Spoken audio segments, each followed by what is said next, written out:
Oh, hello, Internet, and welcome back to the TapStream podcast, episode 15. Normally, this is something I record alone, but today I am joined by. Howdy Uh, how.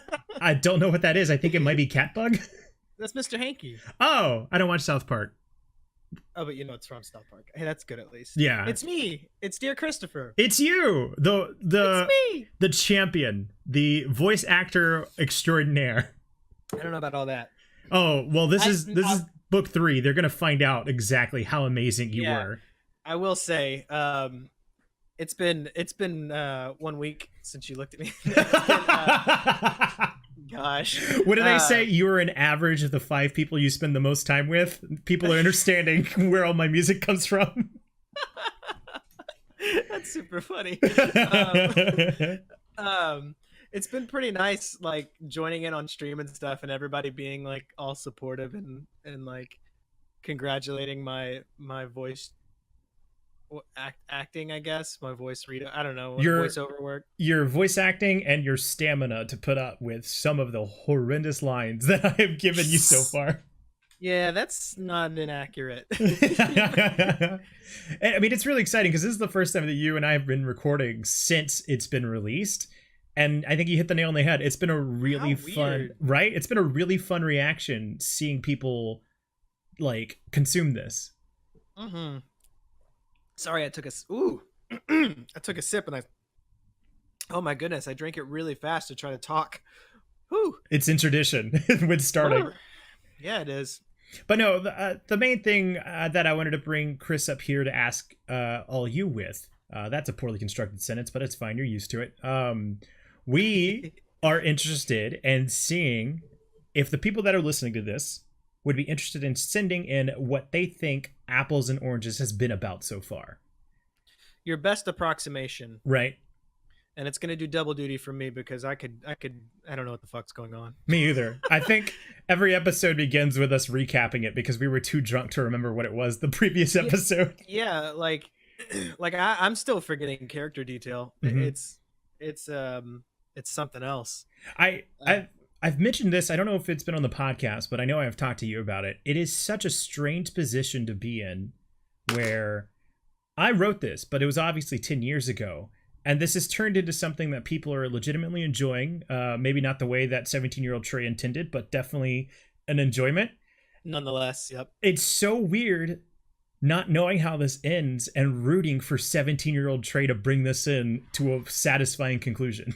I love that you don't know how it ends. I don't. Because I haven't read ahead. I mean, obviously, you for transparency, Trey sends me the books, if you will, every episode, every time we record. Because I mean, I think part of the beauty of this is like experiencing it together for the first time. Like it's new to both of us. Yeah, I don't know anything. I just know what we're reading in real time. And honestly, it's so bad. I read and I try to process it, but I'm focused on the next line and like being present in the moment that I don't remember like character detail, and I don't remember like I forgot honestly like several episodes. I know generally what's going on. I could give you cliff notes, but like the specifics of certain episodes, yeah, they're lost on me. Mm-hmm. But it's in a funny way because I'm pretty sure the amount of drinking I'm doing is killing brain cells, or at least harming them. Exactly. So that's why we're returning to you at the TapStream or askthetap@gmail.com, wherever you want to send it. Record yourself and let us know what you think Apples and Oranges has been about so far. What does it mean to you? What does it mean to you? Chris, anything to say before we let them listen to the episode? Oh, is this the one where I have like 3 parts in one? Well, yes, it is. Okay. Get ready. That's all I can say. Mm-hmm. There is a jaunt where I am reading 3 parts all at once, and it was so fun. I am slightly self-conscious about this one because there is a part where I did a lot of the heavy duty with the voicing, and that's not my strongest suit, but just do your best to make it to the end, and you will without a doubt be rewarded. Oh, for sure. All right. It's a good one. We'll see you on the other side. Bye-bye.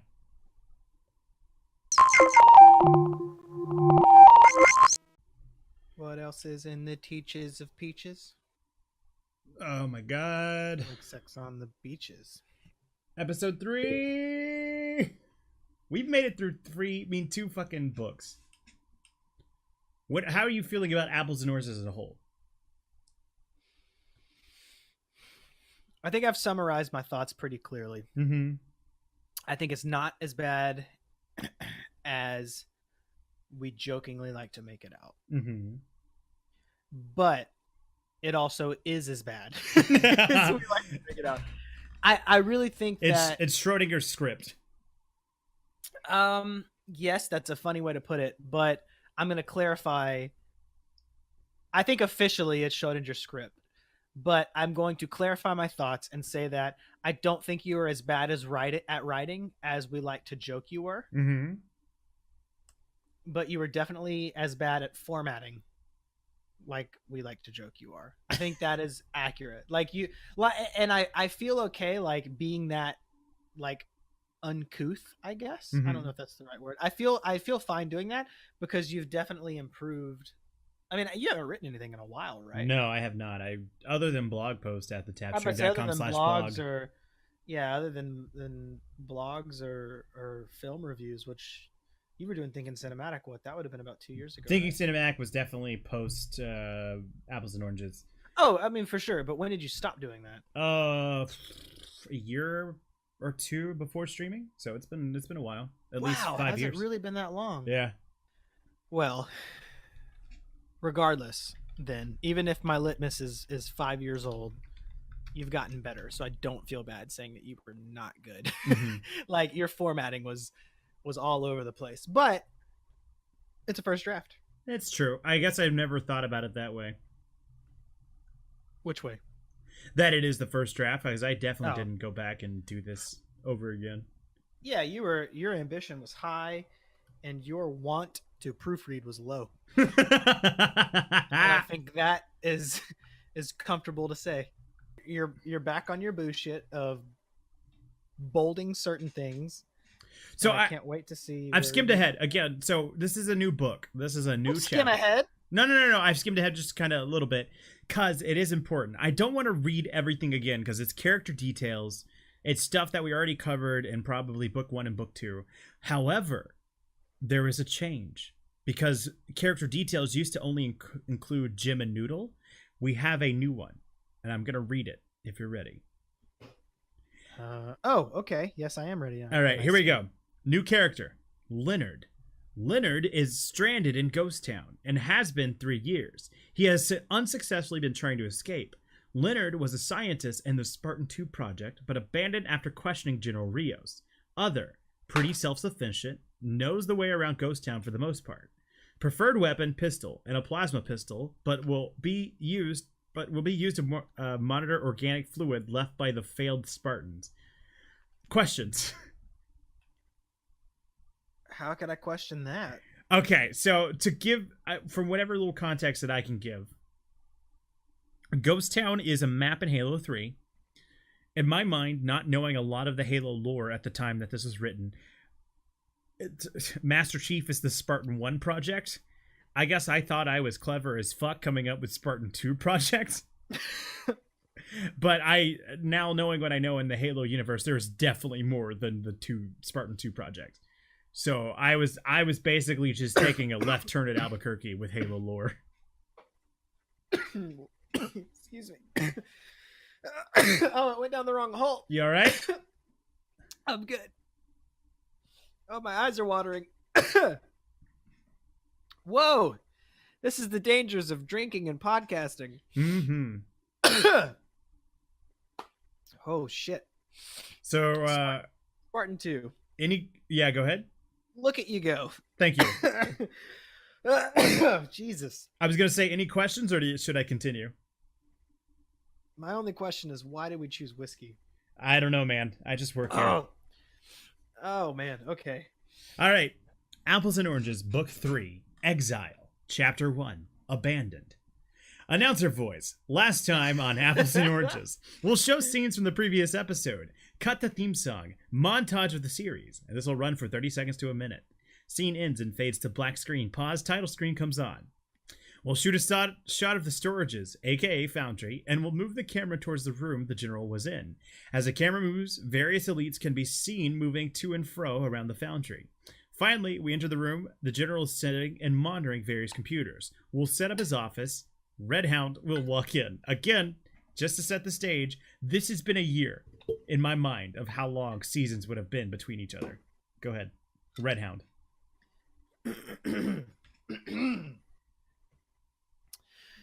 The task is complete, sir. Good. Good.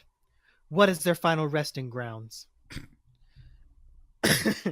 An abandoned city, ghost town.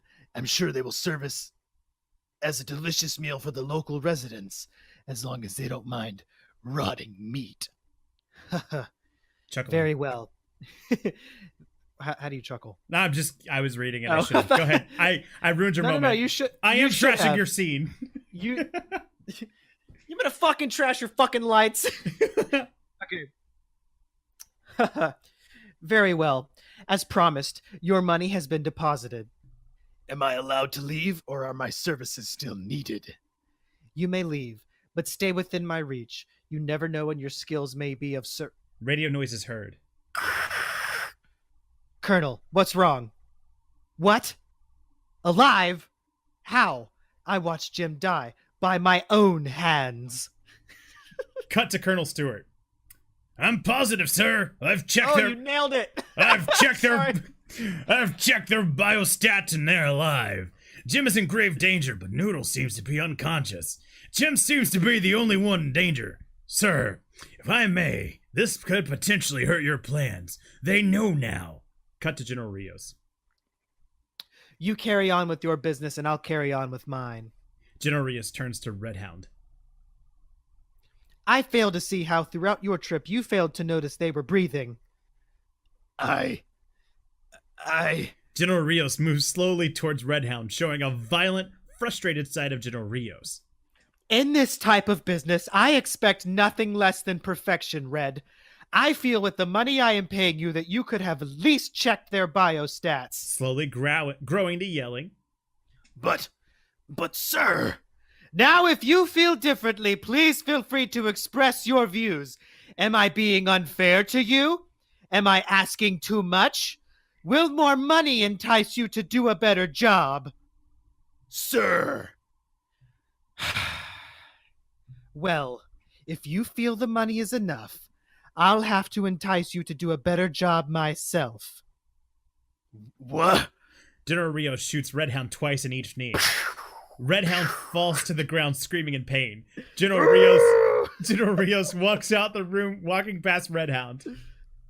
Oh, pipe down. Those were only rubber pellets. The next...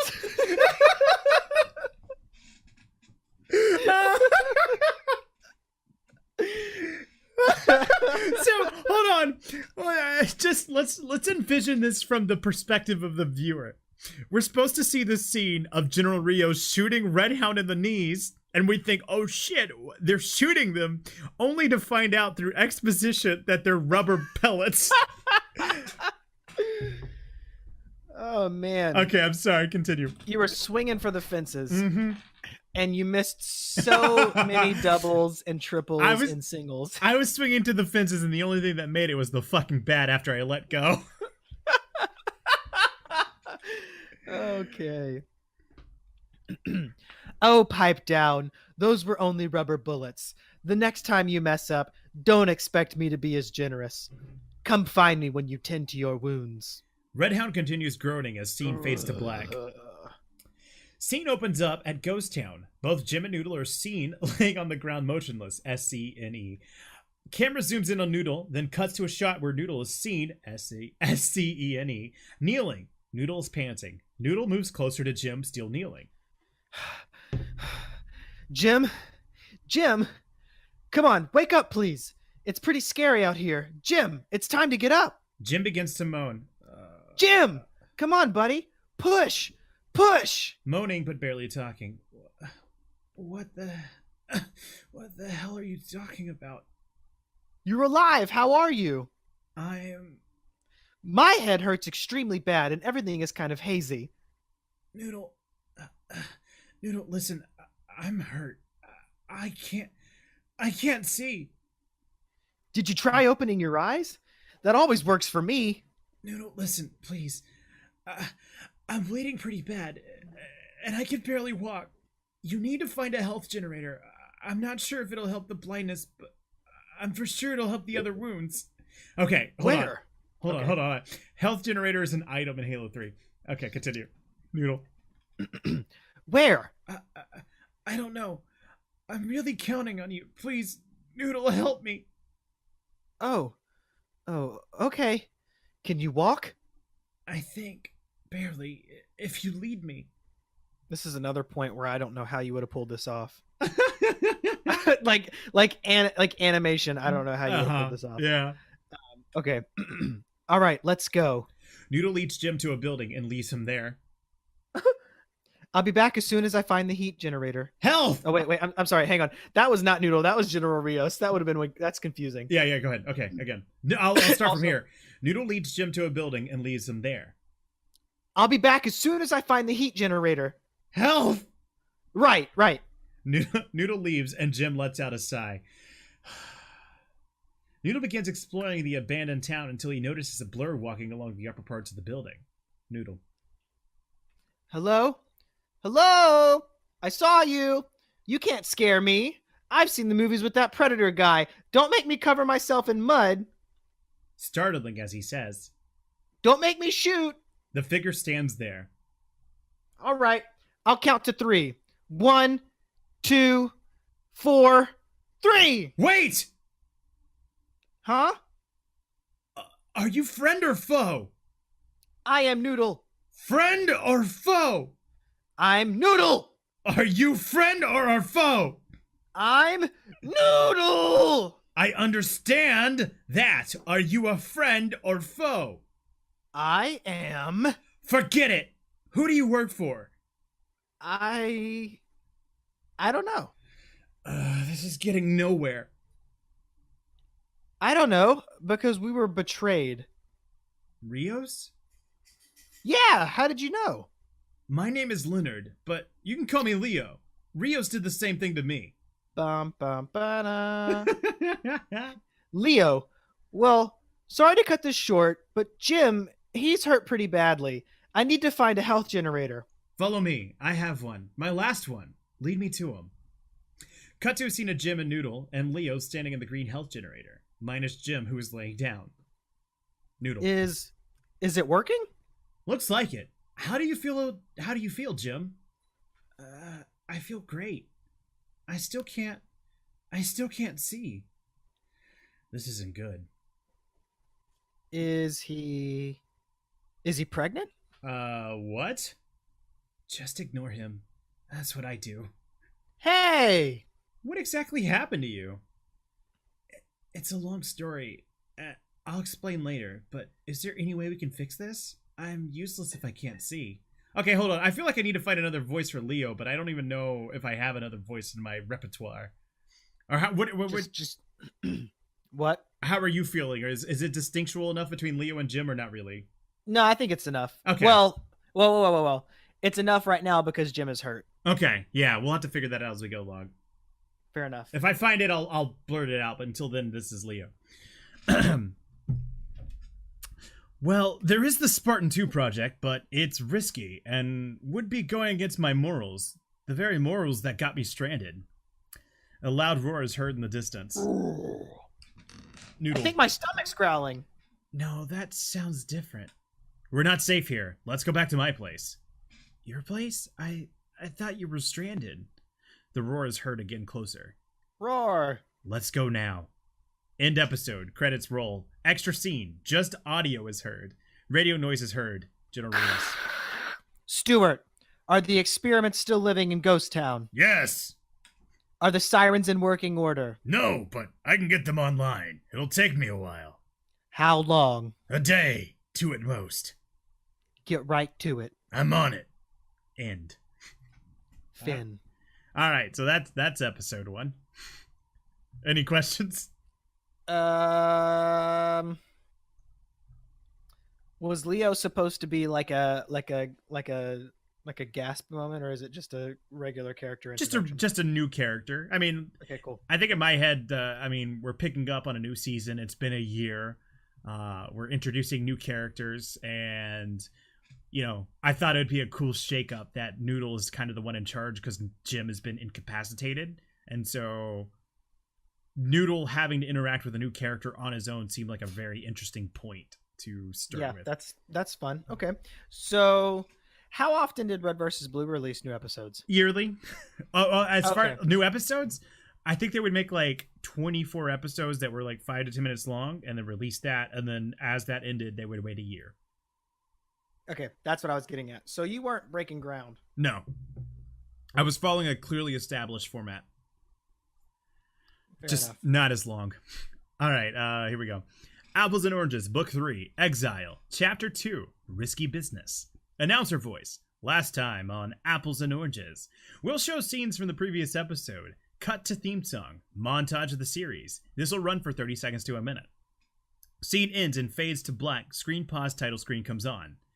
We'll shoot shots of Ghost Town, making sure to get shots of elites and Spartans. The Spartans will be carrying the shotguns, and the elites will carry swords. They'll be acting strangely kneeling, walking slowly. Audio will play, but the roaring will be heard just a little bit over the music. Camera will finally reach the room where Jim, Noodle, and Leo are in. God, that is a fucking picture.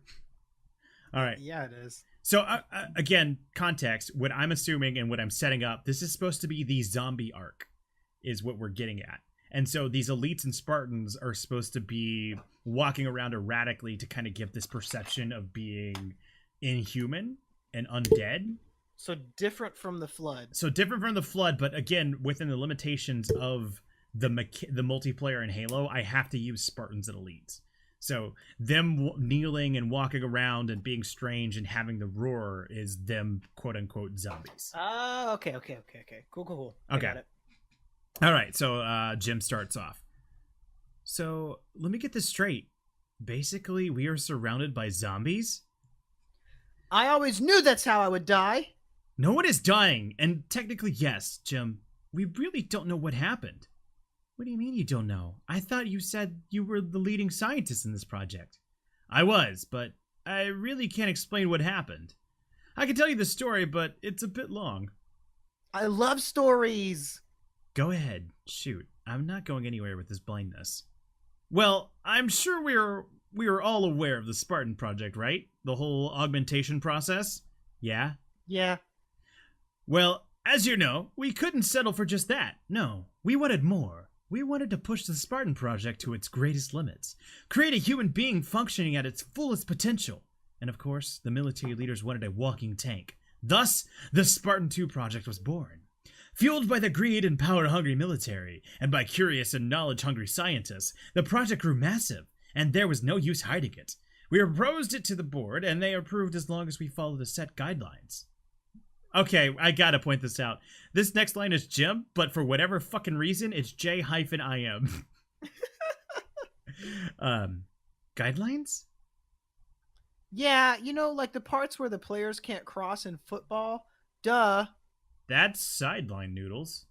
What guidelines were there? What a fucking joke. Alright, this is Leo. You know the usual stuff. The test subjects had to be strictly voluntary, and even they must not have... And even then, they must not have any family. Well, the project took off beautifully. Everything was going well, and the Spartan 2 project was a success. Super Spartans, we called them. But all our hard work and dreams were nothing more than a temporary illusion.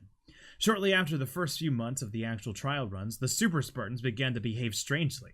They talked less, they slept less, and developed this obsession with meat. That was only the first week. Shortly after, every test subject died.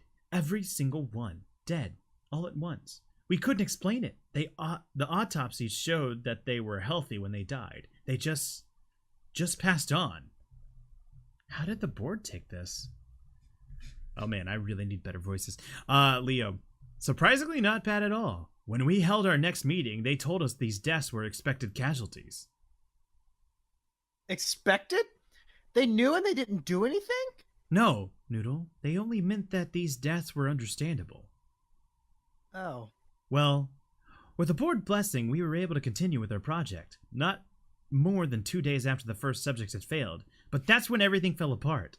The bodies from the first trial had been left in the autopsy room for further testing to learn from our mistakes. The morning after we had began trial 2, we arrived in the autopsy room.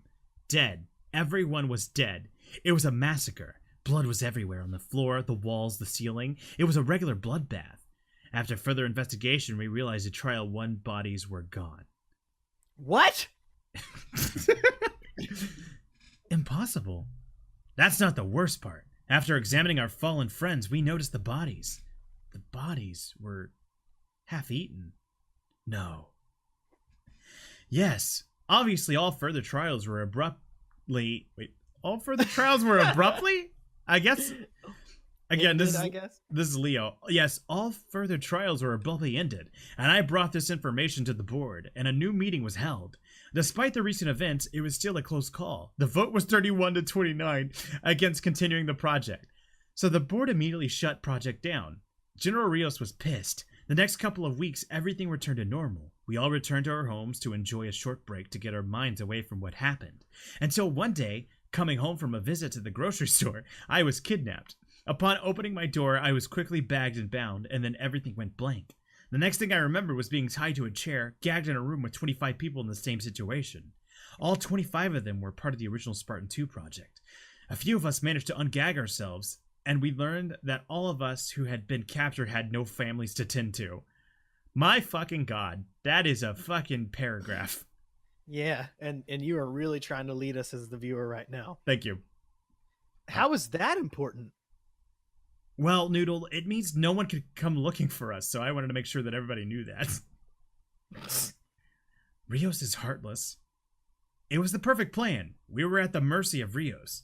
Anyway, after talking for a minute or two, all the lights went out, and one by one, 25 overhead lights flickered on, and we heard the voice of Rios. He was bargaining with us, explaining us the situation and explaining his plans to continue the Spartan 2 project. A few refused, but the refusal was paid with their lives. Anyone who disagreed were quickly taken care of. Quickly, we went from 25 to 19. We were forced to work, constantly experimenting with new test subjects every month. Finally, the operation grew so big that we had no choice but to move the base to here, Ghost Town, back when it was a flourishing city, abandoned by any government, abandoned by any outside help. Perfect conditions for the General to continue this project. Even when we ran out of human test subjects, he brought in elites. Elites? Yes. At first this is Leo. Yes, at first we were hesitant, but we were scared of the General to even try to go up against him. Until 1 month, we finally got it right. We had a successful trial run. 4 out of the 10 test subjects survived, but even then we figured out that it was a risky process. From our data results, we concluded that it only worked on certain humans, and that there was no real way to know beforehand if it would work. I begged Rios to stop, but he dismissed all my pleas. So even after we finally found a way to create our Super Spartans, many lives were lost due to the small chance that one would live. However, it seemed the more successful trials were that of the elites. They are the only 2 known successful trials of humans, General Rios and a bounty hunter. Ooh. So are you getting where that's going? Red Hound? Yep.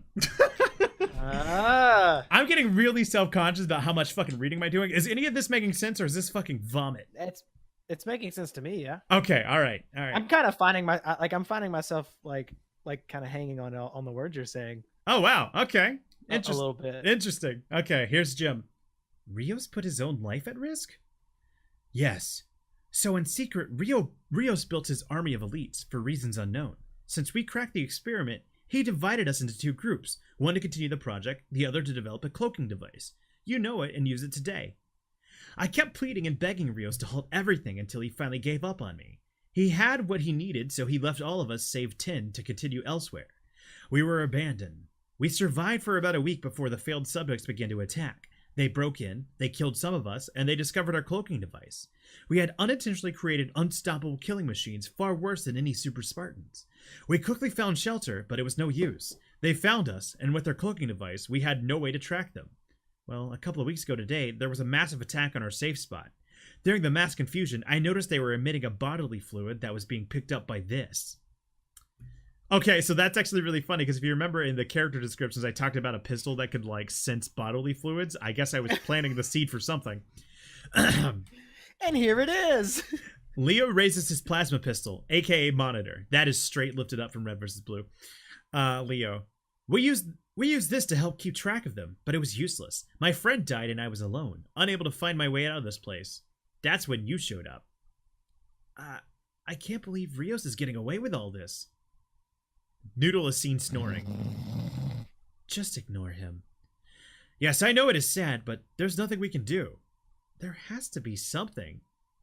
What? You're blind? He's an idiot. Cuts to Noodle. Huh? And I'm weakened by years of abandonment. Well, whatever the case, we need to take care of my blindness. You really think this Super Spartan project will work? It will work, but the question is up to you. Are you up to the risk involved with this? Cut to Jim thinking it over, then cuts to Noodle. Hey, what's that noise? Cuts to Leo raising his gun, and the pistol starts going green. Leo, they're here. End episode. Roll credits, no extra scene. All right. Any comments or questions on that fucking juggernaut of an episode? I surprisingly have nothing really to say. Mm-hmm. I mean, that actually was just kind of purely interesting. Okay, so as far as I'm understanding it, again, that was mainly just a me between Leo and Jim reading, so I don't know if that was coming across because I was definitely getting in my own head about the distinctive voices. I don't think it's as bad as you're thinking. Okay. So essentially what's going on is that they try to make a super soldier, serum. It went awry, and then we find out that both Rios and Redhound have gone through the process. Which is a really cool turn. Mm-hmm. Actually. I'm not a smart ass. That's actually pretty cool. Now that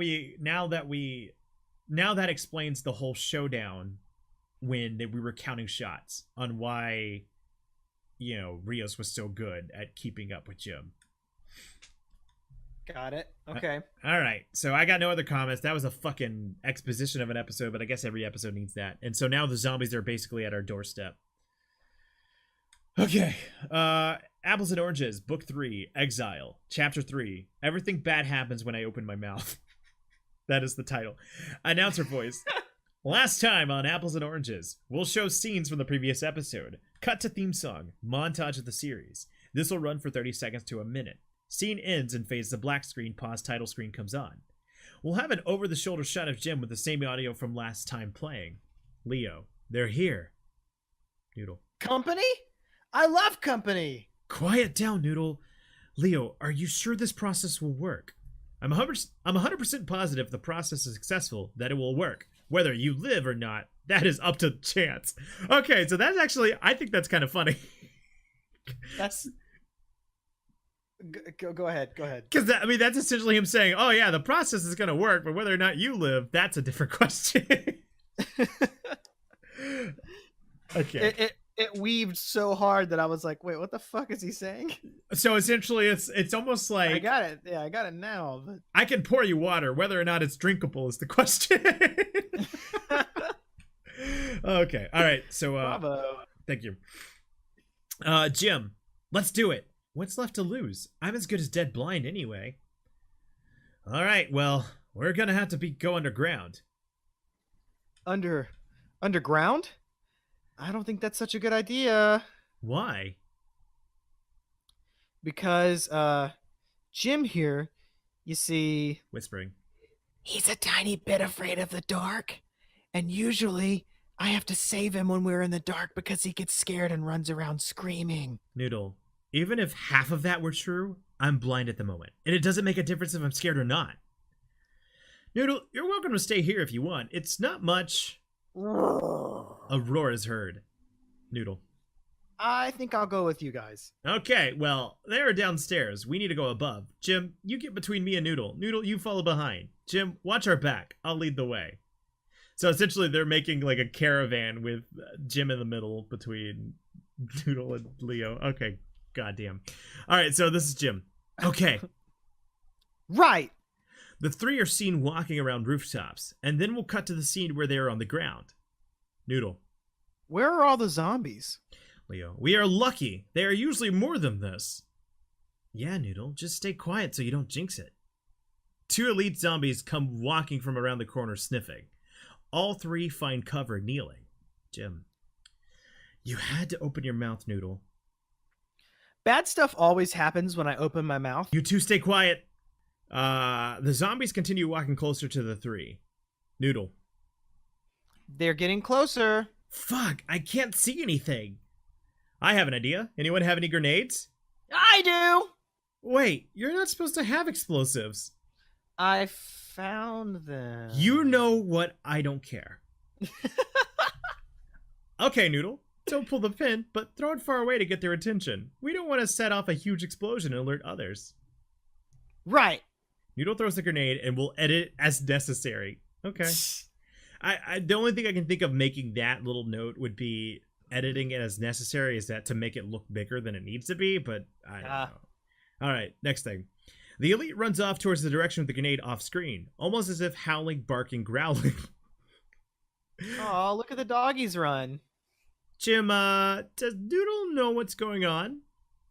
You know what? I've been asking myself the same question, and I've learned to just accept it, because every now and then he actually does something right. Like the doctor. Are you sure about that? Trust me. The three continue walking until they get to the part where the floor caves in, and the concrete makes a ramp going down. They exit out and come into isolation map. Eventually, they make their way into the underground part where it looks like flood. Again, that's just all description of a Halo 3 map. So this is Jim. Where are all the failed Spartans elite? I haven't heard. Where are all the failed Spartans and elites? I haven't heard any. I don't know. This is strange. I know only a few out.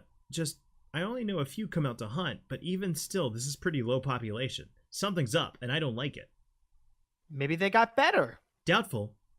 Well, how much further is the lab? Not much further. We just need to go down the hallway. This is a hallway? It looks more like a cave/infected vagina. Noodle! Again, that only makes sense because that is a Halo 3 map. That makes sense. It's the flood. Thank you. All right, Leo. This place really went to hell after the failed Spartans and elites took over. Anyway, come on. We're almost there. I found a voice, by the way.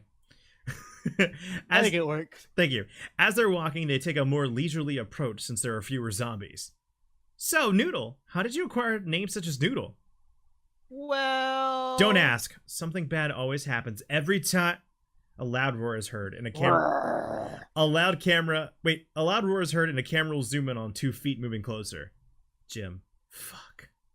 End episode. Credits roll. No extra scene. Okay. So are we all walking through and like defeating the zombies as we encounter them? Yeah, I think it's just like a constant. I mean, there was once a good joke that said the movie 2012 is just easily surmised by saying, "Man, I'm glad we weren't standing where we were 15 minutes ago." So that's exactly what this is. They're just perpetually moving forward. It's a very funny thing. Because I mean, what I have learned now versus what I didn't know then is that story is a cause and effect. This is just a product of like, and this happened, and this happened, and this happened. Like, because any of this stuff is happening, there's no reason to it. It's just happening. And so I'm trying to find out where my headspace was, but man, it is rough. You know, that's actually really interesting. And that's something that I think I would like to see you do more as we work through this. Mm-hmm. Is actually critique it too. Mm-hmm. Like I would be okay if you were to summarize at the end of the scene or episode, just be like, because I didn't know that. I mean, it makes sense when you say it, but I didn't really think about that. It hadn't come across that way to me. Mm-hmm. To me, I'm kind of like skimming up ahead, and basically I think with the main purpose of this episode, and again, it feels weird to try and justify it because obviously not the best work, but these are only ever supposed to be 5 to 10 minutes because even at the time I understood that the attention span of the internet is very short, so it's not like I had a lot of time to work with. But the main point of this episode was just kind of set the scene that obviously Jim is blind at this point because apparently shotgun wounds are gonna blind him. And they're going for a last resort, and they're making their way towards the station where they were doing the super soldier like process. So this is all just to set tension about how hard that journey was to get there. But other than that, there's not a lot of real purpose for what the hell's going on. It is just them moving. And there is a callback to like planting the seed of why he's called Noodle. And I'm meta about it by saying don't ask, because something bad happens every time. But I like it. All right. Do you know if we ever figure out why Noodle is called Noodle? I honestly cannot remember. There's book 3, book 4, and finale. I was wrong. There's not 5 books. There's only there's not 6 books. There's only 5. So only how many? 5. Oh, finale 5. So okay. we got book 3, which we're on, then book 4, and then the finale. Can't believe we're already on book 3. I know. It's something. How you feeling? Fun. I'm good. Okay, all right. Apples and Oranges, Book 3, Exile. Chapter 4, Where There Is One, There's Plenty More. Announcer voice. Last time on Apples and Oranges, we'll show scenes from the previous episode. Cut to theme song. Montage of the series. This will run for 30 seconds to a minute. Scene ends and fades to black. Screen pauses. Title screen comes on. Skipping the panoramic views of the map, we will skip right to the action scene with Leo, Jim, and Noodle. We'll show the 2 feet stepping forward, but this time the camera will slowly rise, revealing a failed Spartan carrying a shotgun. He will be grunting and roaring in any cool sound we can make in Audacity. Oh, man. Fucking hell. All right, Leo. Jim, stand back. Noodle and I can handle this. We can? Jim is seen taking cover as Leo steps forward and Noodle stays in place. Aim for the lower part of the body. I'll aim for the head. Whatever you do, don't let up any firepower. We cut to the failed Spartan slowly walking forward as it continues shooting at it, and it will slowly progress faster and faster. Don't let it cut you. It can spread that way. Spread? You didn't say anything about spreading. The Spartan continues running towards Leo and Noodle until they start forming a circle around the Spartan. Move in a counterclockwise position. We can confuse it this way. Counterclockwise. Right. Noodle's seen going the wrong way. The other way, Noodle! Keep firing! The Spartan keeps double backing, confused as in which target to attack, and constantly dissuaded against attacking. The Spartan keeps double backing, confused as in which target to attack, and constantly dissuading against attacking. I honestly don't know what the fuck's going on. The Spartan keeps double backing, confused as in which target to attack, and constantly dissuaded against attacking. I guess because Noodle's running around all crazy, the Spartan's just like, I don't know what's going on. I don't know who to attack. Right, because they're supposed to be going around this guy, so he's like having an issue who to focus. Noodle is running. I assume Noodle is running all over the place. Mm-hmm. All right. Okay. So Leo, forget this. Leo runs forward towards the Spartan, and the Spartan towards Leo, and Leo melees him. The Spartan falls down to the ground. Noodle. Wow, Leo, you're... Come on, let's keep moving. They never travel alone. Jim, is anything being picked up on the sensor? Let me see. Jim raises the weapon and it glows a little. Wait, so hold on. Jim's blind. What the fuck does he mean by let me see? Oh, okay. All right. Oh, man. All right, Leo. I forgot, honestly, that he was blind already. Yeah, no joke. I wonder if that's just the first time I've caught it, if there's anything else. All right, so this is Leo. Let's go. It's not much farther, I assume, the original position. Wait, let's go. It's not much farther. Assume the original position. Okay, so we're just a call to be back with Jim in the middle. They all 3 get in position. They were in when they first left Ghost Town. They continue walking until they get to the part where there are 2 bunkers on either side of the underground area. They lead Jim to one side of the bunker. All right, Jim, you stay here, and Noodle and I will work our way to the other side of the bunker to operate the program. How will I know if there won't be any Spartans sneaking up behind me? You'll be safe, I promise. Good luck, Jim. If I die, you do your best to finish what we started, okay, Noodle? Right. Don't die, Jim. You're the closest thing I have to a best friend. Come on, Noodle. We have to leave now. It's not safe to stay in one position for too long. And they said leaving fucking Jim alone. Noodle and Leo walk out the bunker together. Jim will be okay. I Don't know, Noodle. I don't know. We cut to Noodle and Leo walking into the other side of the base, and we will use Forge to make the base really high-tech, looking so it almost resembles a laboratory. I don't know how we were going to do that. Leo. All right. You were going to use Forge. Yeah, Forge is the end-all be-all. I was about to say. All right, I just got a few things here. Hopefully they didn't change the password since I left. Wow, everything looks so fancy. Noodle, please don't break anything. Right. A crash is heard. Oops. I sneezed. All right, I'm in. Noodle, you keep lookout. Every 10 minutes, check on Jim from the windows, and then go back to the doorway to stand watch. I'll start the preparations. Okay. Leo is seen fiddling with computers and whatnot. Noodle. Where are all the zombies? Who knows, but we are lucky so far. It's strange, though. I've noticed dead ones we didn't kill on the way here. How did the dead die? Doesn't that mean that they're alive again? Wait, then that means... Oh no, I died! Calm down, Noodle. You didn't die. I don't know what's happening, but all the zombies are just dying. Maybe they're sleeping. Yeah, Noodle. They're sleeping. We cut to a scene with Jim and Leo's voice can be heard almost if it's over a microphone. Almost as if it would motherfucking be as a microphone. So I guess we're back. We're from Jim's perspective, but Leo's coming out. All right, Jim. I'm starting the healing process right now. This is just to make sure that you check out 100%. We want you to be in absolute perfect condition before we try anything. Okay. From the outside window of the bunker, we will see Jim being engulfed in a green atmosphere.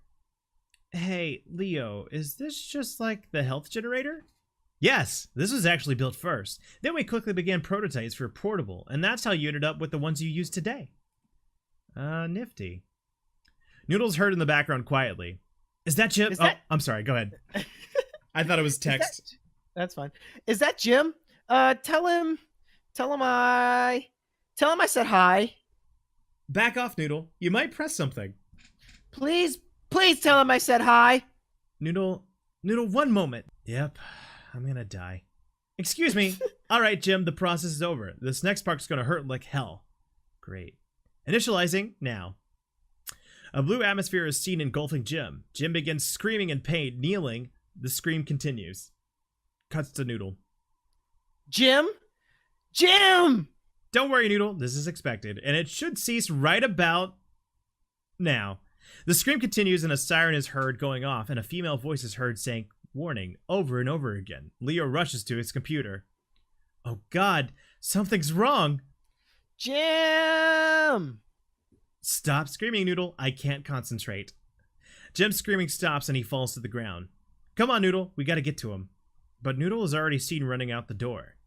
Don't go out! Wait, don't go in there, Noodle! Leo rushes after Noodle. Leo is seen running by himself until he suddenly stops. Oh my God.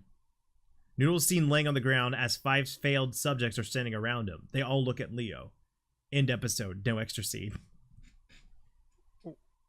Okay, I got a lot to unpack. I just want to go ahead and say this as like a meta commentary. Book 3, I don't know if I'm just like really fucking drunk, or book 3 is really hard. Is what? Or book 3 is really hard. Yeah, I'm having a hard time following it. Mm-hmm. Like, it just got a little difficult. Because, so you say, come on, Noodle, we got to get to him. But Noodle is already seen running out the door. And then he says, don't go in there, Noodle. I don't understand, like, were y'all gonna get him, or were you not gonna get him? I think what it is that we were in 2 separate buildings, and Jim is in one, and then Leo and Noodle are in a different area where they're running the process to turn Jim into a super soldier. Yeah. And so whenever they hear Jim scream, Noodle runs out immediately to him. And so Leo's saying, don't run in there. Probably should have been saying, don't run out there. And Leo walks in to find out that there's like 5 zombies around Noodle. Oh, Noodle is seen laying on the ground as 5 failed subjects are standing around him. They all look at Leo. Right. Okay, I follow. Mm-hmm. So, it's a fucking dense episode of dumb. But I don't think it's that dumb. I don't know. The tone has definitely changed. Yeah, I mean, because it used to be like kind of this like happy-go-lucky feel, Book 3 is definitely trying to be darker. I think it's kind of working. Mm. Like, I don't know. Like, I don't know. Like, I feel like it's not as funny because it's starting to get kind of heavy. Yeah. An attempt at which is also very funny. Yeah. Like, it's like meta funny because of that. Mm-hmm. Like, I can't be funny right now because it's like I'm just kind of invested right now. All right, well then let's continue. I feel weird about saying that. Like, I fully realize how weird that is to say. It's hard to project ourselves 10 years ago. Okay. Hey. Apples and Oranges, Book 3, Exile, Chapter 5. We got to have a plan. Announcer voice. Last time on Apples and Oranges, we'll show scenes from the previous episode. Cut to theme song. Montage of the series. This will run for 30 seconds to a minute. Scene ends and fades to black screen. Pause title screen comes on. We'll open up with a panoramic view of Isolation underground, being sure to get Jim laying on the floor. Again, Isolation is a Halo 3 map. Cut to camera shot from behind the failed subject with the same audio played. Leo. Oh my god. All the test subjects begin to slowly move forward as Leo slowly begins to back up. A loud shotgun is heard and a failed subject falls down. The failed subjects begin growling and turn around to see Jim walking out the bunker. The failed subjects turn around and begin running towards Jim, but he is able to shoot 3 more down before they get closer, leaving just 2 to deal with. One arrives faster than the other, and Jim melees and instantly killing it. And the other comes and Jim shoots first, then melee killing it as well. By this time, the other 3 are up again, and 2 advance towards Jim, while 1 begins walking towards Noodle. Jim throws a plasma grenade, sticking the one walking towards Noodle, killing it. The 2 pause and look towards the killed subject, and then growl loudly before they continue running towards Jim. They begin circling Jim just like Noodle and Leo had circled them. Okay, so that's another fucking wall of text, but I think all it really is just demonstrating that the success of the Spartan. Yeah. That Jim is a badass now. Yeah, Jim's a badass, and that, again, fucking a lot of text. All right, so this is Leo. It's like a rock and roll song playing in my back. Yeah, right? All right, Leo. That's impossible. They're learning. Okay, so wait, what about that denoted them learning? Shoot 3 more down where they... I'm about to say I'm quiet because I'm reading again. Yeah. Wait. Jim throws a plasma grenade, sticking the one. The 2 pause and look toward the killed subject, and then growl loudly before continue running towards Jim. Maybe it's the fact that they were aware of one of their own dying. I don't know. None of it to me. Oh, None wait. of it seems like they're learning. Okay, hold on. Jim throws a plasma grenade, sticking the one walking towards Noodle, killing it. The 2 pause and look towards the killed subject and then growl loudly. So essentially, they're recognizing that their buddy was killed. So that's got it. Because I mean, again, these are supposed to be zombies. Zombies are not cognizant of anything around them. So I guess that's what I was going for, but it's a stretch. All right, so that's impossible. They're learning this text. Jim is turning, following the failed subjects, trying to get a grip on who will attack first. They move. Jim melees the one that gets close to him first and kills him, turning just in time to shoot the one behind him. Jim rushes towards Noodle. Leo, quick. We have to get him into the bunker so we can at least run the health generator on him. I'll get him. You do your thing. Okay. Cut to Leo in the bunker working on his computer. Then cut to a shot of Noodle laying on the ground with the green field around him. Jim comes walking in from behind. Why isn't it working? He sees... Wait, okay, hold on. Should we make a decision here? Because I'm starting to get a little self-conscious. Because I feel like you haven't gotten a lot to do in this episode. Would you like to take on a character? I can take on Leo. Would you like to take on Leo? Let me take on Leo to make it more... It'll make more sense. Yeah, because I just feel like you haven't gotten to say anything in these last couple episodes, and I just... I'm gonna take Leo, but it's been fine so far because I'm actually invested. All right, well, you be Leo. If we need to Okay. adjust later, we will. Okay, so I'm going to pick up with Jim. Why isn't it working? He seems to be fine, just sleeping.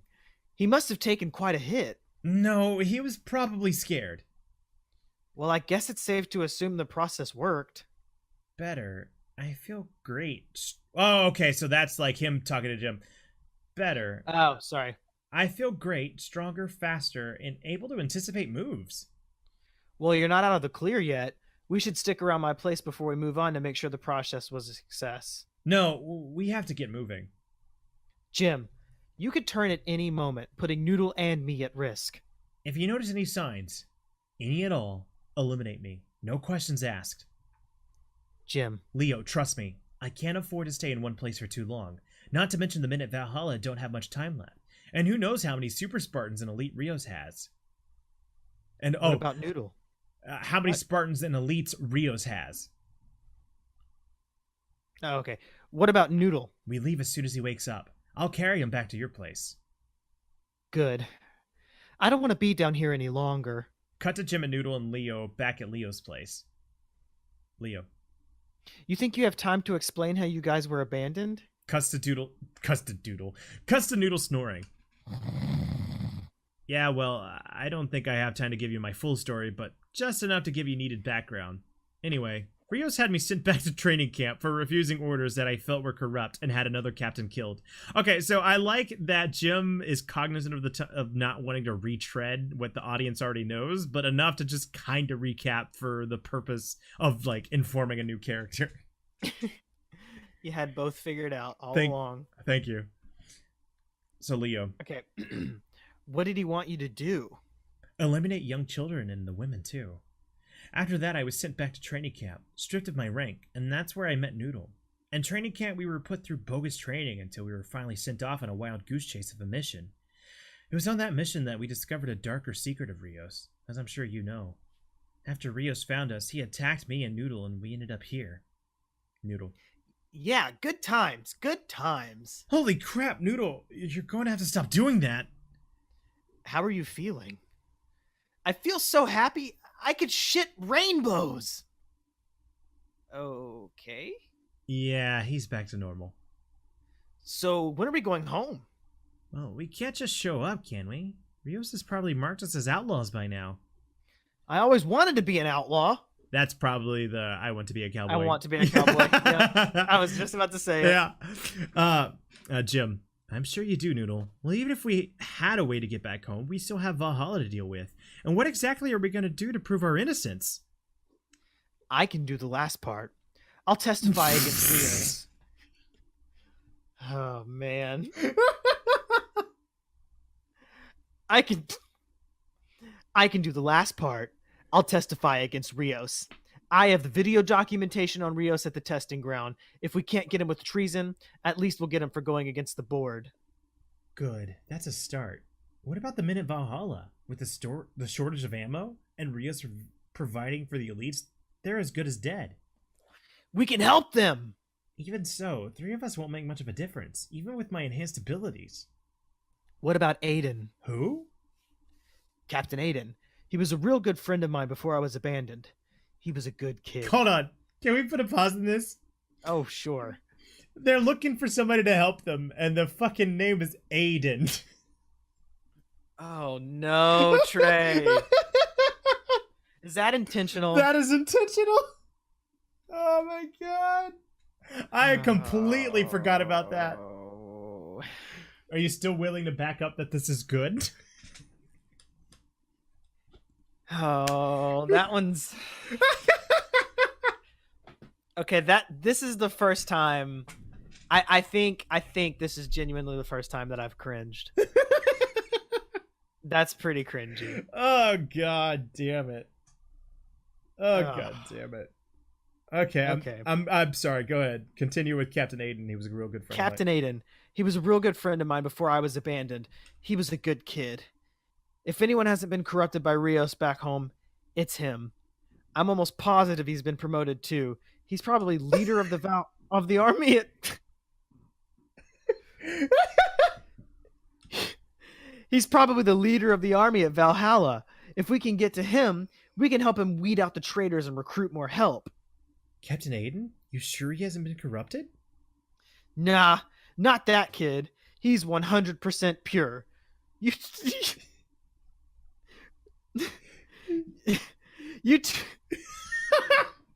Jesus, man. You two remind me of him. Okay. It's like you're snapping in front of my face and saying, pay attention to the story, but you're doing it through dialogue. Oh, God. Finally, we have some fucking meat to do. I'm actually really self-conscious about how much dialogue this has been, but this is finally starting to get like mock-worthy. Nah, not that kid. He's 100% pure. You two remind me of him. Okay, say we find a way in. We get in contact with Aiden and help them win at Valhalla. How are we going to capture Rios? He won't willingly come in. Well, Jim, you're an enhanced Spartan. You two are on an even playing ground now. I'm sure you can get him. What about that real grumpy guy, the one who tried to kill us? He made chicken? You mean Colonel Stewart? He didn't make chicken. You're thinking of a different Colonel. But it could be a problem. We have nothing on him. Colonel fucking Sanders. KFC. Oh my god. Son of a bitch. I was just about to say I'm angry right now. I'm hot right now. Because I was just about to say, what is he talking about? You're thinking of a different Colonel. Oh man. Okay, I think I might lose you. I don't know if I'm going to have you for book 4 and finale.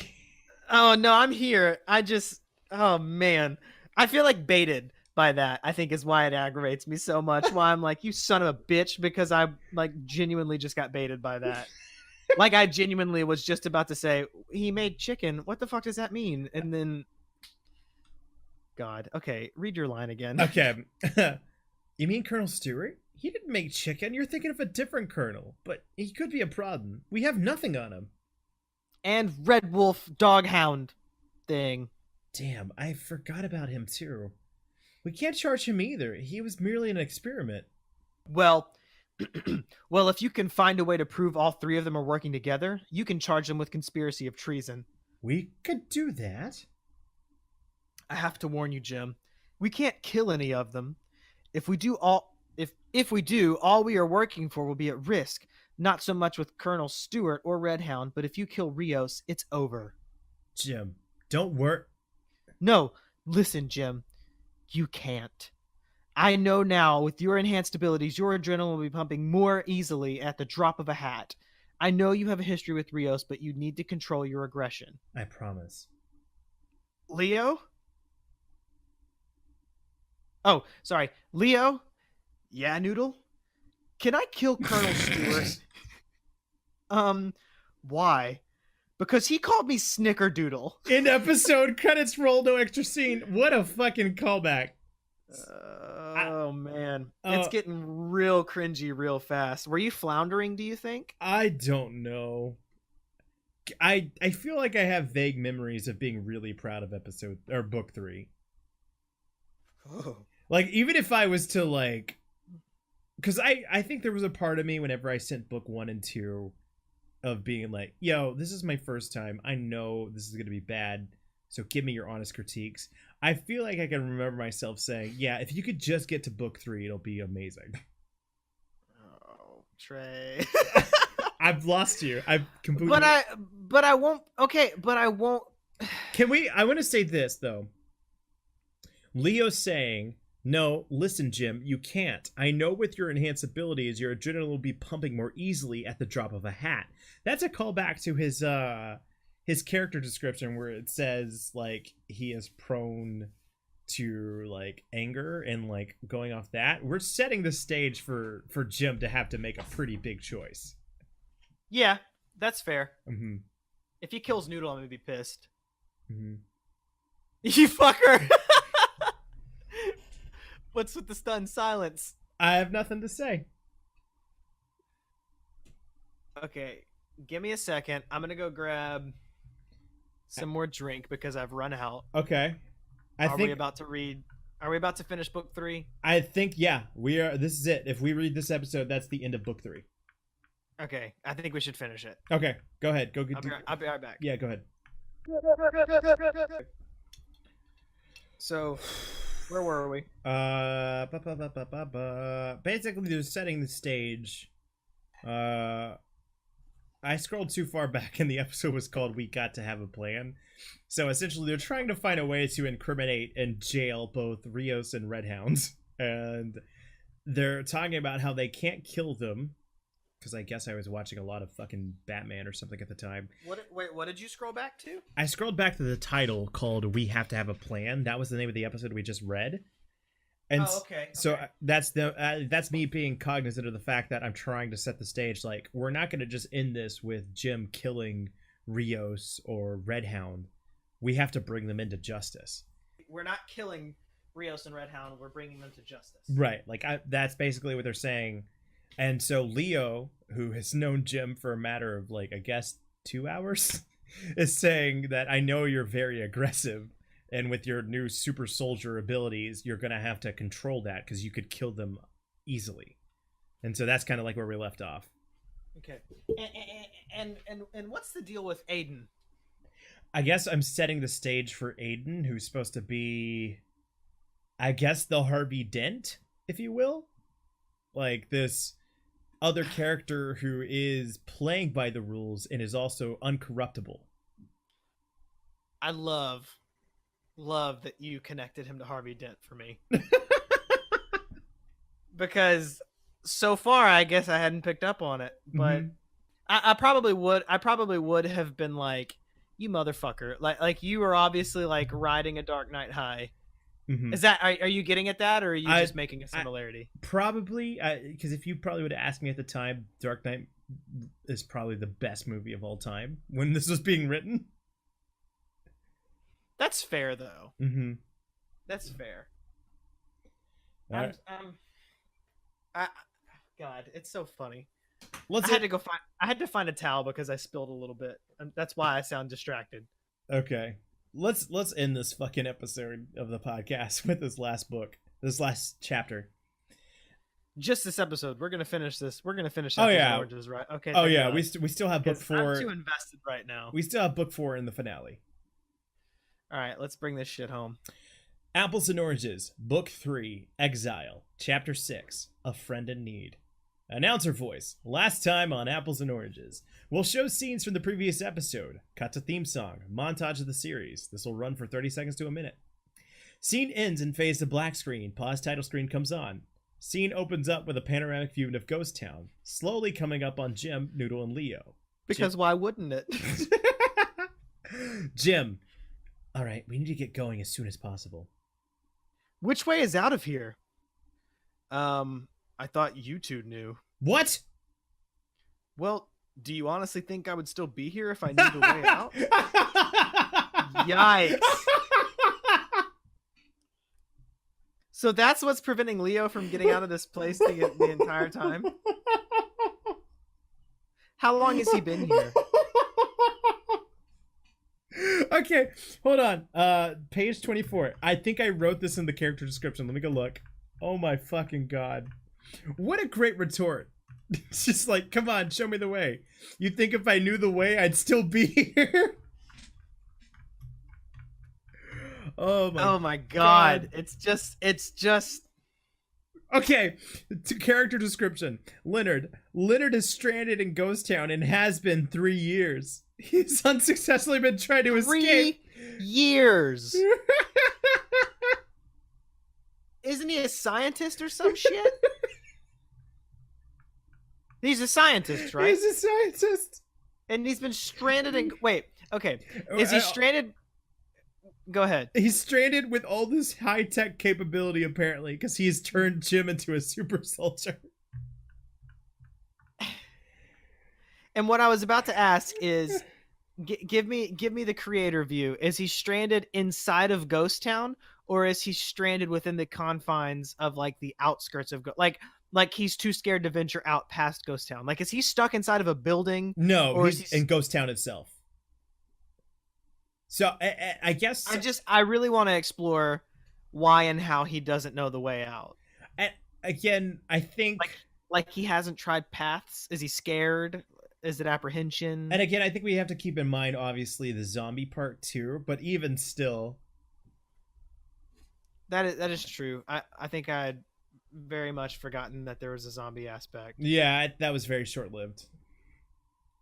Wasn't it? Actually, now that you said it, absolutely it was. Mm-hmm. Because you just kind of like, you were like mentioning them, and then you were mentioning them less, and then now they've just been gone for like probably 20 minutes of dialogue. I guess the point was to like set the stakes of Jim undergoing this process of becoming a super soldier. Like, he's either gonna rise to the occasion or he's gonna turn into a zombie that has a very weird fixation on meat. And yet you haven't mentioned zombies. I don't want to go too far because I don't want to lose my place, but let's see. I've just scrolled an alarming amount and I still haven't reached any mention of the word zombie. Yeah, it might be a foregone thought at this point. I think it was. I'm not even going to go back because I would lose my spot. Okay. That's how far back it has been since we have talked about zombies. And I've already lost my spot. Okay, I'm back. All right. So Leo said, well, do you honestly think I would still be here if I knew the way out? Noodle. Yes. So you have no idea? None whatsoever? No. A signal transmitter is overheard. A masked voice. I'll do this. Take it. Let me see. You three have exactly 15 minutes before the sirens are triggered. Get going as fast as possible. You guys heard that, right? Yeah. Let's go. Let's go. We got to go. We've got to go. We have got to go now. Oh my God. What okay. the hell? Let me try and read that how I think yes, thank you, please. Okay, this is me taking over as Leo, trying to piece together what the fuck I wrote. Okay. Let's go. We gotta go. We've gotta go now. I think that's how that was supposed to, like, it's obviously Leo is just very nervous about what is going on. Okay, like he's just broken at this point. Okay. So I don't know why. And from what I remember, I don't think there's a reason for him to be this broken, but I guess we'll find out. Please don't tell me there's not a reason, because now I'm only getting more interested. Mm-hmm. And if you don't pay this shit off, I'm gonna be really mad. I really will. Like I'm to the point where I have emotion invested, and I'm like, this is funny, but also it's kind of good, so I want to know how it ends. Okay, all right, here we go. I'm gonna get pissed if you don't pay it off. Okay, so for the record, Trey's releasing the reins as Leo. I'm taking over Leo. This next line is Jim. Okay, all right, this is Jim. What's wrong? And who was that? I don't know who that was, but I'll explain as we go. But we need to find a way out of here before those sirens go off. Why? Oh, okay, so the sirens are the part that he's concerned about. Let's see, you have exactly 15 minutes before the sirens are triggered. Okay, yeah. Because I was thinking the fact that the masked voice like spoke there was himself, some like he recognized the voice. Mm-hmm. So he apparently doesn't have concern for the voice. He only has concern for the sirens. Okay. Okay, Jim says why, and Leo, you don't want to know. They are seen running out of Leo's place, running around the ghost town, going back towards the way they went to get to isolation. Instead of going down towards the underground lab, they make the way up the hill towards the top. Suddenly, a bell is rung 4 times, followed by a loud siren. Damn it! Form up. We are no longer safe. What's going on, Leo? Don't leave me in the dark. Dark? I don't like the dark. Shut up, Noodle. Now, Leo, I'm not moving another step until you explain to me what the hell is going on. Fine. You want to take the time to listen to me tell the story? You might as well start digging your own grave. Back when we were still running all the experiments on all subjects, we had this alarm. The alarm would signify that it was time to wake up and start their training. We slowly noticed that the failed subjects began acting violent and aggressively towards the sound of the alarm, so we had to take it offline. I don't know what happened. Apparently Rios got it working somehow, and now he have every failed subject on our ass as we speak. Okay. Exposition. All right, mask voice. Up ahead, you will find 2 mounted turrets and a Spartan laser. You'll be able to hold your own until you find a way out of here. Who are you? Can't you just tell us how to get out? I have no further advice as of now. Wait, no! Loud roars. Now let's move. They continue running until they finally reach the hill with the ammunition. Jim.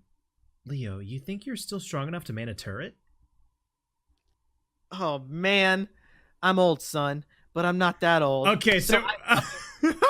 What are you going to say? Because I've got a thought. We are now learning that the Leo's supposed to be old as fuck. I really wish that you would have written that in the character details. Yeah, I feel like that could have been like A lot of fun. that could have influenced our voice a lot. It absolutely could, because I immediately wanted to become Murtaugh from Lethal Weapon and be like, I'm old, son, but I'm not that old. I'm getting too old for this shit. Exactly. Oh my god. Or, You are more than welcome to adopt that if you want. Or you could pass the buck on to me. I know you've been Leo for a while. It is totally up to you.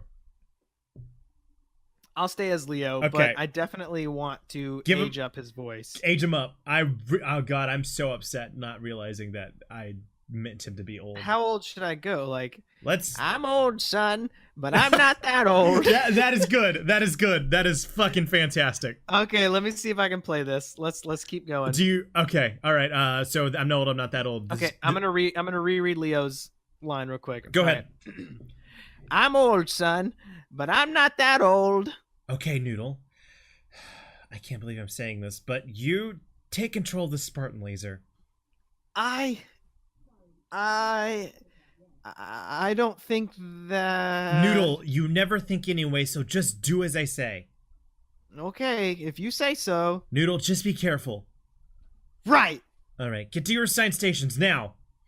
Everyone gets a position as Noodle picks up the Spartan laser and finding high ground to defend from. Finally, the loud roaring grows louder and louder. Mother of God. This is it, guys. Do your best. Our lives depend on it. We got this. Finally, many failed subjects begin charging up the hill as Leo and Jim begin firing towards the subject, while Noodle aims with the laser. Noodle screams trying to be heard over the machine guns. Wow! You figured that a laser would be quite a weapon. It's just a small red beam followed by a bigger red beam. Focus, Noodle. Watch what you're doing. Right.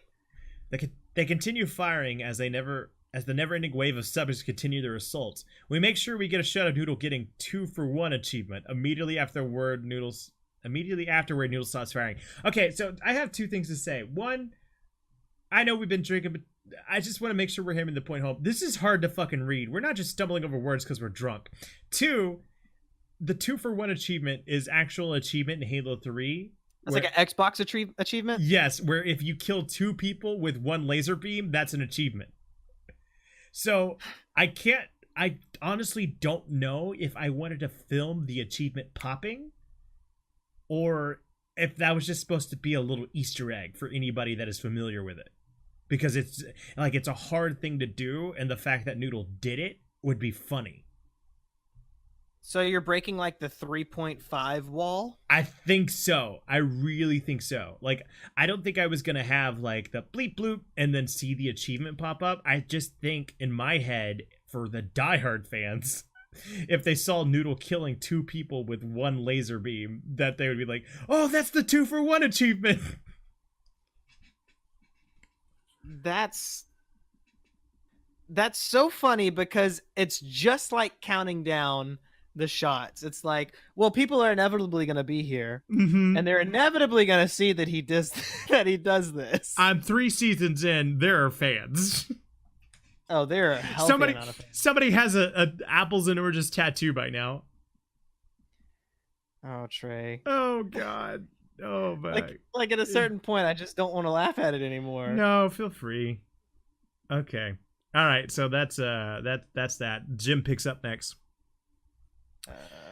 Okay. Noodle, what the hell is wrong? Keep shooting. I don't know. I just. Oh man. Okay. Well, that answers our question. I don't know. I feel like I just achieved something great, something noteworthy. You know. What the hell are you talking about? Stop fucking around. So I guess you weren't going to, and I'm not reading right now. I'm not reading a line. So I guess you weren't going to show the achievement, huh? No, it was totally supposed to be an implied thing, a meta joke. That's pretty fucking funny, though. That's actually kind of funny. All right, here's Leo. Jim, we can't keep this up all day. We have to figure something out. I don't know. We're backed up here.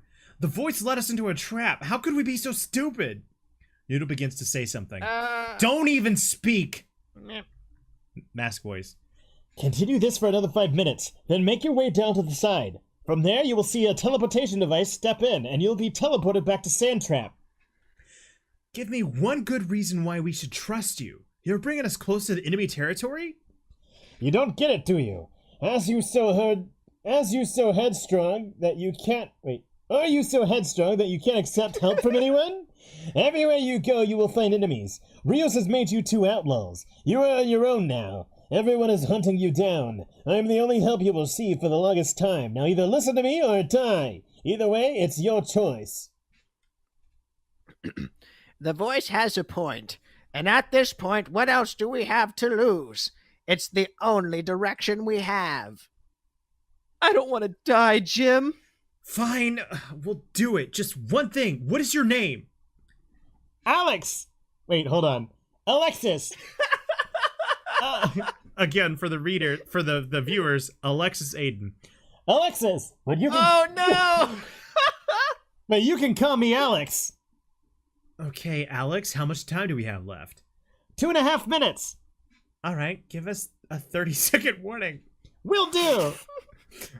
All right, guys, you heard him. Let's finish this. Jim, I ran out of ammo. Come take the turret. Just be careful. What are you gonna do? I'm gonna meet them head on. After all, I am one of them, aren't I? End episode, credits roll, extra scene. I was wrong. Apparently there is still more. All right, so extra scene. Colonel Stewart. They're advancing, sir. I don't know how, but they're winning. Very well. Red Hound. Red Hound enters. Yes? You know what to do. Yes, sir. We got one last book. I miscounted. Are you down for it? I'm down for it. All right, here we go. It's picking up. It's getting good. I feel bad. I think I am again cognizant of the fact that the very first part of this episode was a slog. But if you've made it to this point of the podcast, thank you. I think we are finally getting some payoff. All right, apples. It's been good so far. Like it's been like I feel like when we as Trey and Chris have been kind of like lackluster in this episode, it's because I genuinely think, and it might be just me being like drinking, but I genuinely think like this got kind of tense. Mm-hmm. And I think it is affecting the way I was reading at first. But it's funny. It's getting back to like something now. If we could do it over again, I really wish we would have had the old man voice from the get-go. Yeah, you were nailing it. That sucks. I really am enjoying it. It's so funny now, though, but you were nailing it. Okay, all right. Let's do this. Apples and Oranges, Book 3, Exile, Chapter 7, The God That Failed. Wow. Can we soak in how heavy that title is? The God That Failed. I just want to I'm trying to think of I just want to picture where you were, mm-hmm. like both physically and existentially when you wrote this title. The God That Failed. Like I imagine you at like that particularly popular coffee shop that we had when we were kids. Mm-hmm. That's not true, but I still want to see this vision.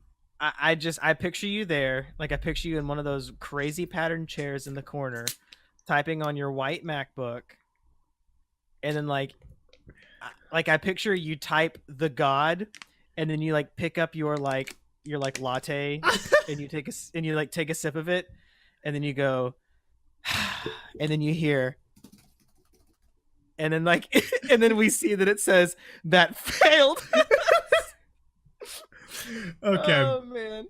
Announcer voice. Could you hear the clicks of my keyboard? Okay, thank God, because that was some good pantomiming, if not. Announcer voice. Last time on Apples and Oranges, we'll show scenes from the previous episode. Cut to theme song. Montage of the series. This will run for 30 seconds to a minute.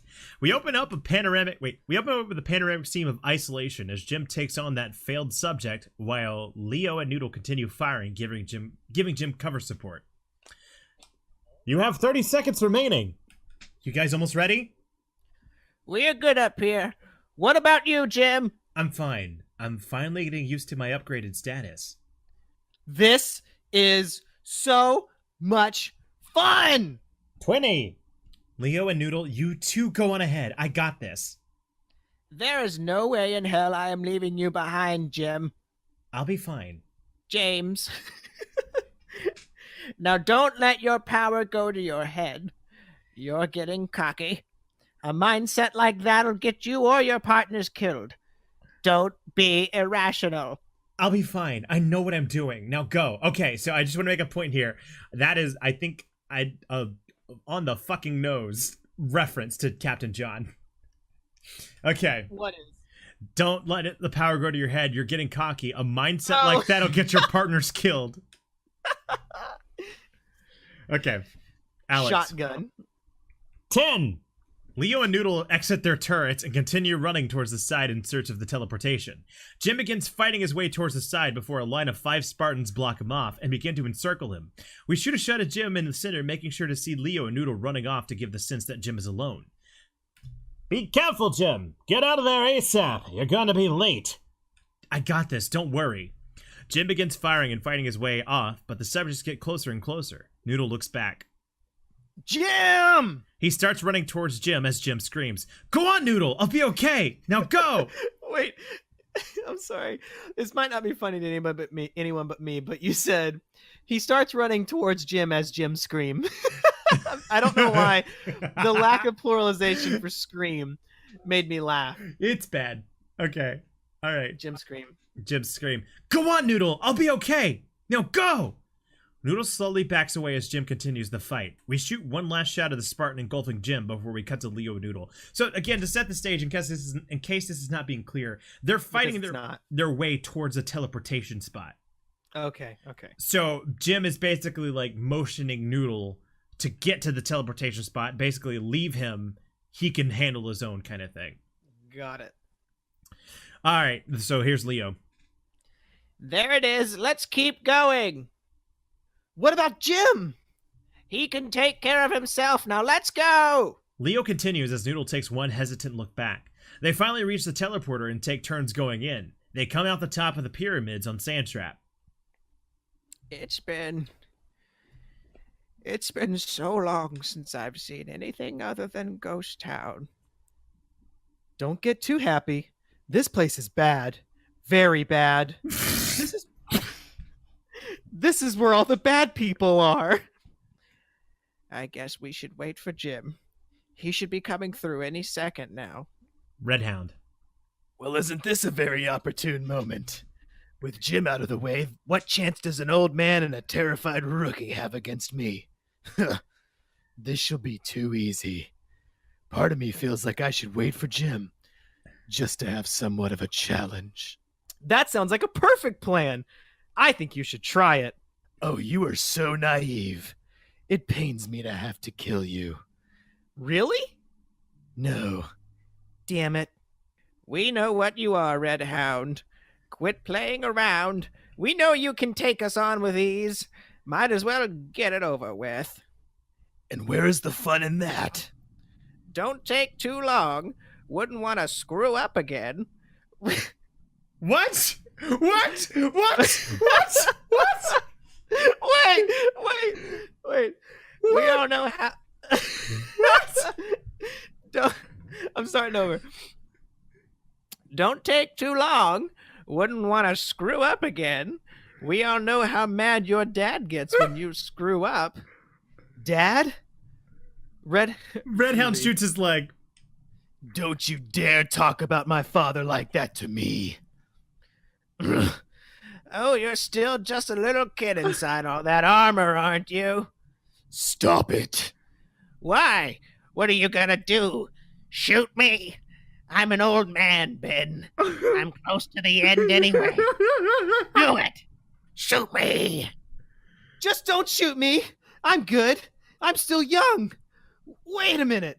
Who's Ben? He's Ben. Shut up. No, he is Redhound. His real name is Ben. I'm pretty sure he said his name was Redhound. Look at his armor. It's red. Duh. Don't you know your colors? Shut the hell up. I'm trying. He's convinced that you're Ben. You're Redhound. He is Leo. I am Noodle. Why are we so confused? Redhound shoots Noodle in direction apparently missing. Noodle ducking. Ooh, I'll be quiet. Enough. The both of you. Line up against the wall now. Noodle kneeling down as he helps Leo up. Come on, I'll help you. Shooting his weapon. Silence. You two have been a pain in my side for far too long. This ends now. Who is first? Not it. Thanks for being the hero, Noodle. No problem. I just don't like being shot. It hurts. Leo God. mumbles. Leo mumbles. Redhound walks up towards Leo, slowly raising his weapon. I just want to say you're fucking killing it. Okay. Any last words? Jim walks in with his pistol cocked towards Redhound's head. I got a few. Jim, you're alive! Didn't you expect any differently? You do have a knack for ruining all the fun, don't you? Back away from Leo. Now, let's not do anything we would regret. Jim pulls his gun away and shoots in the air. Take it easy, Jim. Can't we just talk this out? Remember what I said, Jim.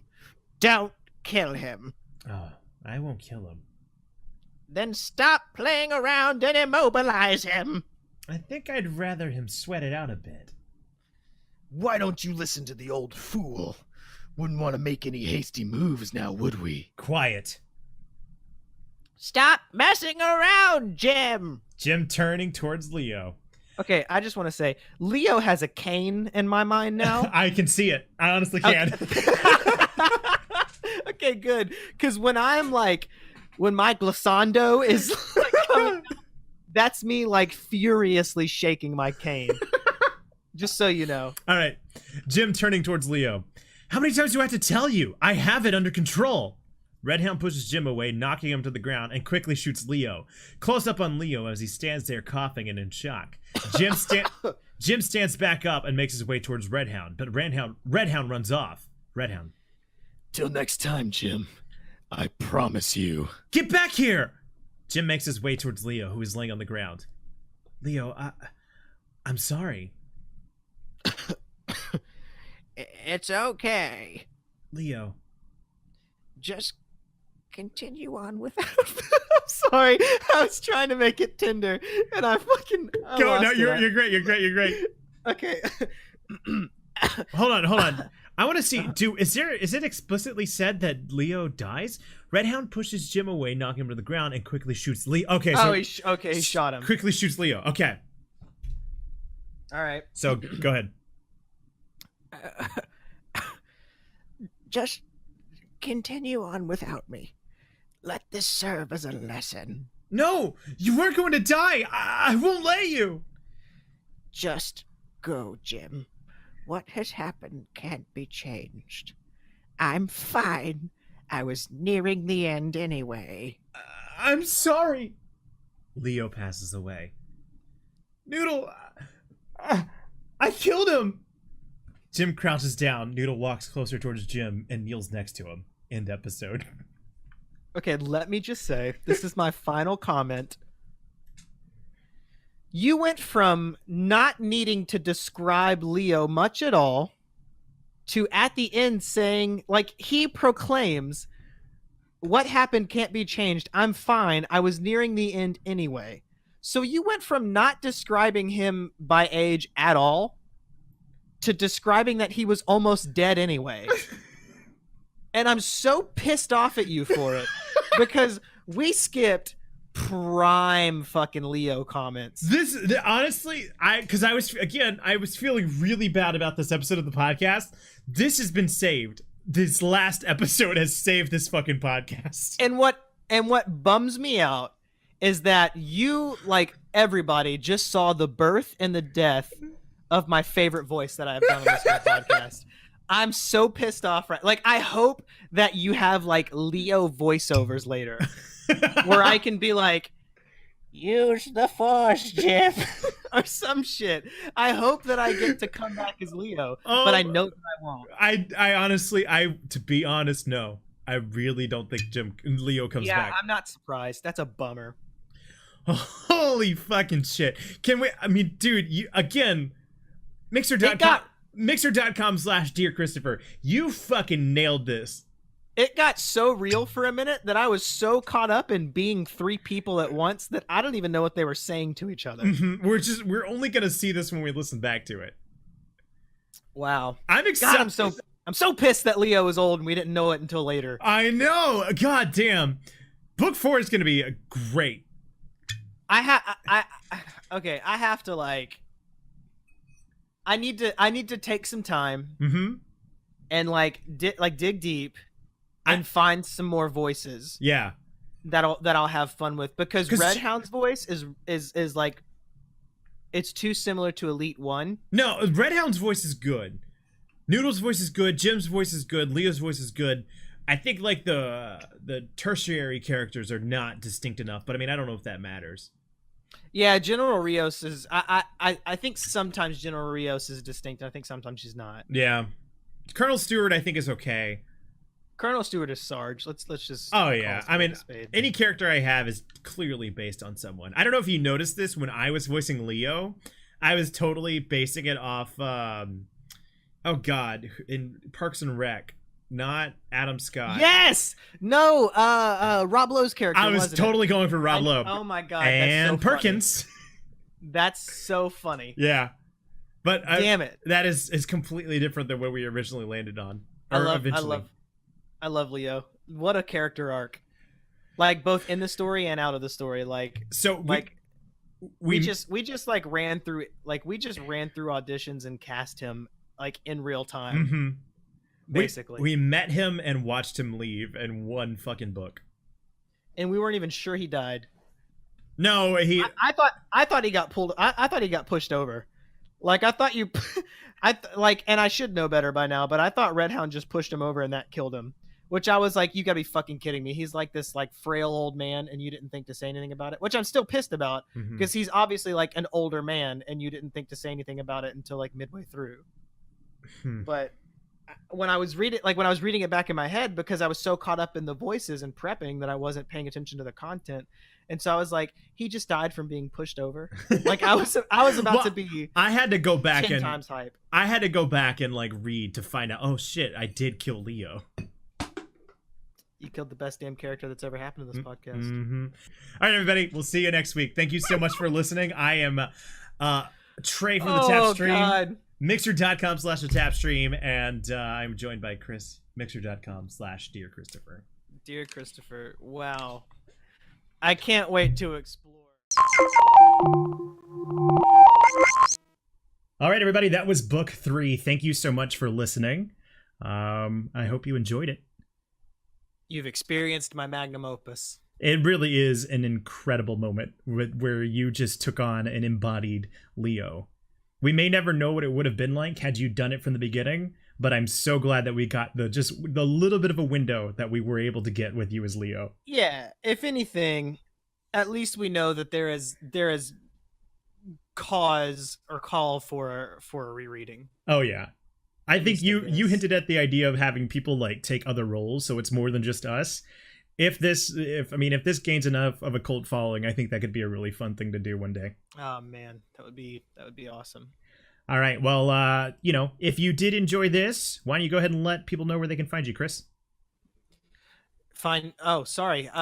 You can find me socially on Twitter, Instagram, all of the socials is at Dear Christopher. And mixer.com/Dear Christopher. I'm selfishly trying to figure out a good stream schedule, but please come find me and play some music with me. Yeah, good time for sure. If you did enjoy me, you can follow me at TheTapStream on any social media platform of your choice. Chances are I'm there and usually posting bite-sized versions of the stream, which if you're interested in the stream, you can find me at mixer.com/TheTapStream, where I stream Tuesdays, Wednesdays, and Thursdays. This particularly coming week, I'm actually not starting to stream until Wednesday, and we're shifting everything down because my niece's birthday is on Tuesday, and I'll be spending the evening with her. Yeah, she's turning 5. Oh my gosh. I know, time flies. And we're gonna be starting Dark Souls 2, and I'm very worried about that. But we'll see how it goes. Yeah, and get your, not you, I'm not yelling at you, I'm yelling at the world. Get your Mario Maker levels going and kick them in. I'm enjoying watching Trey play Mario Maker. Oh, that makes me feel so good because I'm self-conscious about my skill, but if it's coming across as enjoyable, I'm fine with it.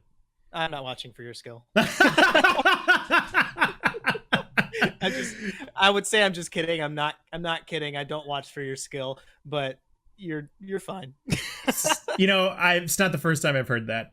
All right, Chris, we're going to bring this podcast into station with the infamous question. Normally, I like to end with what's been the highlight of my week. Personally, the highlight of my week was seeing Captain Marvel, which is a movie that I am just so in love with.